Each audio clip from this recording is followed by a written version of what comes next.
For Mother's Day, my husband told me I could go cry about it. I didn't expect anything big. I asked my husband to get me a $12 perfume he ordered.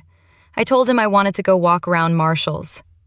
He told me that he needed a nap, and I could go cry about it. Then, he made a big deal of saying his scalp hurts while I was trying to get our daughter to sleep. He got mad that I didn't make a big deal out of it. He left with the car, knowing that I had an appointment to get glasses. Our son broke my glasses, so I've been without glasses and haven't been able to see properly. He took the car seats and the car, so now I'm not able to do so. I'm done with the abuse. That's where the original poster left off, but the comment section had a lot to say. The top reply from user Zombie Balloon with 302 upvotes put it bluntly. Don't say anything. Pretend everything is normal. Call 3 good divorce lawyers and pick the one that suits you. Plan your exit. Don't let him know. Serve papers and let him know at the same time, when all your ducks are in a row. But that wasn't the worst part. Don't do it alone if he's abusive, because leaving is often the most dangerous part. Good luck.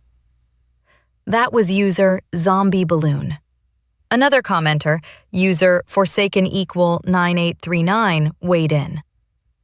He does it thinking you will never leave. You are now done, so he will promise to change. He will not change. Happy Mother's Day to you. End of reply. Reader user X's Smalls added this. What a narcissist. Divorce him, and then he can go cry about it. Do you have any family that can take you to get glasses? I am so sorry you are dealing with this. Strong words from user X's Smalls. Let me know in the comments which side you're on. Up next, our last foster kid left in February, so I didn't get my wife anything for Mother's Day. Last year, we had a kid, so I celebrated. This year, we haven't had a kid since February, and so I didn't plan anything. I'm really not sure what the expectations are around Mother's Day when you foster. My wife said, I'm just going to ask, do I not deserve a Mother's Day because we don't have a kid right now? She apologized and walked away, saying, Okay. Now what? I had a talk with her and apologized. I explained that it didn't occur to me to celebrate without a kid, but that I understand that she still was a foster mom this year, and that she still does the training and meetings, even between kids. She still has responsibilities even between children. I'm going to see if we can go out tonight after work, or at least get takeout. I don't know if I'll have time for flowers, but maybe I can grab some tomorrow. That's where the original poster left off, but the comment section had a lot to say. The top reply from user Aster Floros with 237 upvotes asked this. Have you told her that you are confused and would like to understand what her expectations are going forward? I think this situation would confuse a lot of people. And then, things got even more intense. That was a practical question from user Aster Floros. Another commenter, user Autumn Sunshine 1 with 110 upvotes, weighed in. This is so tough. Her role as a mother is complicated, but she is a mother nonetheless. She loves and cares for children when they need someone the most and deserves to celebrate the day. You did mess up. Make it right. Order dinner, pick up flowers, and just take ownership of your mistake. Don't leave her to feel bad the rest of the day. Write a card with a heartfelt apology and remember to celebrate her next year. Strong words from user Autumn Sunshine 1. Reader user JX1854 added, She has communicated that she would like to be celebrated today. That is a valid feeling. Tell her you misread the situation and apologize. Make it up to her. Whether or not you agree with her feelings is not really the issue. She is communicating how she feels. What you can do is listen and be receptive. That was the perspective of user JX1854. Let me know in the comments which side you are on. Up next, when I threatened to leave, my husband helped me pack up the kids. Please forgive me if it is not allowed. I realized through posting in a different subreddit yesterday that it is, in fact, not normal for my husband to be so vocal about hating my boobs after 2 under 2 and breastfeeding, to the point of refusing to touch them. The only thing I ask for in bed. Otherwise, it's always all about him. And always suggesting I should get surgery. I just told myself he was right, since I hate them too now, and I literally cry every other day about how ugly I feel and how I hate my body now after babies, and the fact that he clearly does too. Diets and workouts aren't working for me. So I realized lots of husbands don't act the way he does or put their wives down, and I decided to confront him, like an idiot. He told me I'm too grown to want to be babied and lied to. He said he can't ever be honest with me because I cry about any little thing, and insinuated I should go to my parents since they made me this way. So I said I would go to my parents, a 4-hour drive, thinking he'd feel bad and apologize and ask me to stay. But that wasn't the worst part. Nope. This man helped me pack up the kids, and then told me I can just stay at my parents' and he'll let me know when he's ready for me to come back with my attitude. So once again, we're doing what he says and not caring about my feelings. I can't even be mad or ask for him to understand my side of things. I'm so sick of being treated this way. I never matter. I'm always asking for too much. My needs never matter. I do anything he asks every single day, but I'm still too much. I'm so done. Anyway, I'll be in my childhood bedroom with my 2 kids until I get kicked out of here too. My parents and I butt heads a lot, and should probably start looking for daycare and a job. Happy Mother's Day to me. That's where the original poster left off, but the comment section had a lot to say. Reader Breakups89 with 235 upvotes put it bluntly. Since he kicked both you and the children out of the house, you need to start looking at finding a lawyer for the upcoming divorce, and a good one at that. This is not love. This is abusive and toxic, and you need to leave. That was the advice from Breakups89. Let me know in the comments which side you're on. Reddit had a lot to say about this.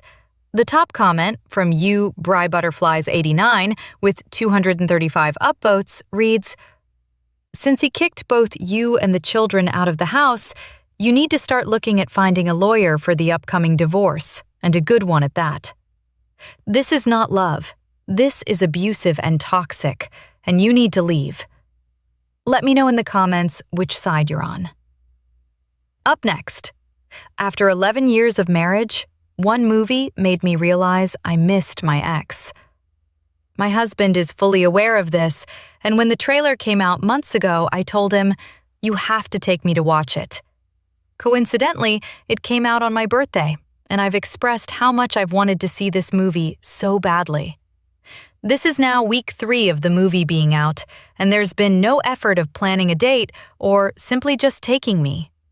Yes, he did good efforts for my birthday and all. Despite me giving hints, stating it very obviously, etc., eventually I got sick of waiting and asked a friend if they would be willing to watch it with me. My husband's excuse is, "Yeah, we'd go."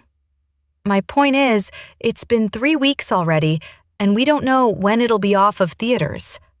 When I communicated that it means so much to me and it's my favorite movie, why would you not prioritize it?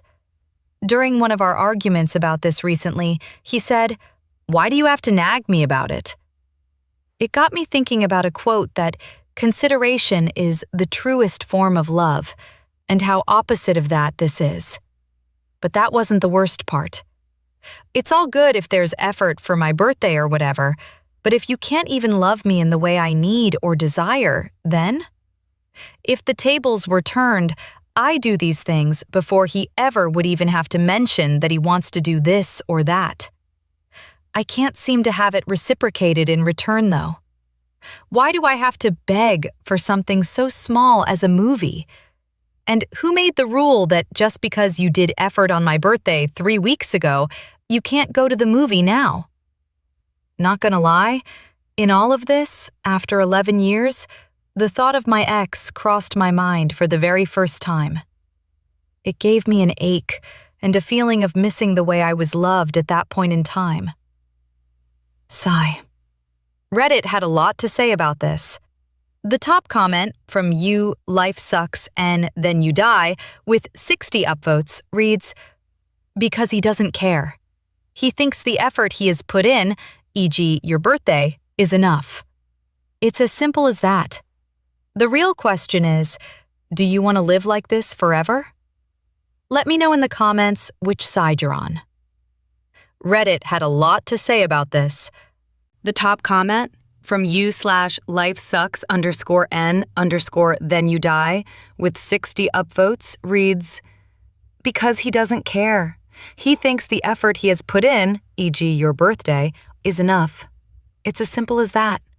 The real question is, do you want to live like this forever?" Let me know in the comments which side you're on. Up next. The path to getting your ex back is the exact same path to moving on completely. Now, before you guys pull out the pitchforks, let me preface by saying I have been crying, journaling, and listening to Olivia Dean, who was our favorite artist, in therapy, and unfortunately begged and pleaded too many times to say. But eventually, I also realized I've read 3 to 4 books, been in the gym 4 to 5 times a week, got a skincare routine, and booked 2 international trips. I know breakups suck. I'm not telling you not to grieve and be sad, but at some point, if you can turn that energy into something positive and beneficial, it can be a life-changing event. Don't even do it to get back at them or show them what they are missing. Do it for you, your future, and your next partner. And some hope for all the anxiously attached, like me. Maybe it'll even bring your ex back. But for now, you should accept it's over. Probably for the better, move on, learn, and grow from it. I promise you'll meet someone more compatible for you. Don't get caught up in the myth of the one. Love is greenest where you water it. You can grow an amazing relationship anywhere with the right person. But then things took a surprising turn.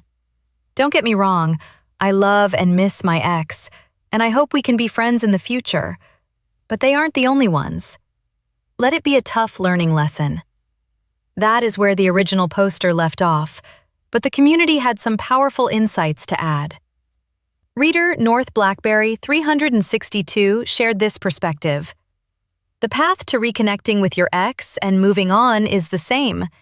And it's this: heal and grow for yourself. Ride the waves and channel energy into becoming the best version of yourself for you.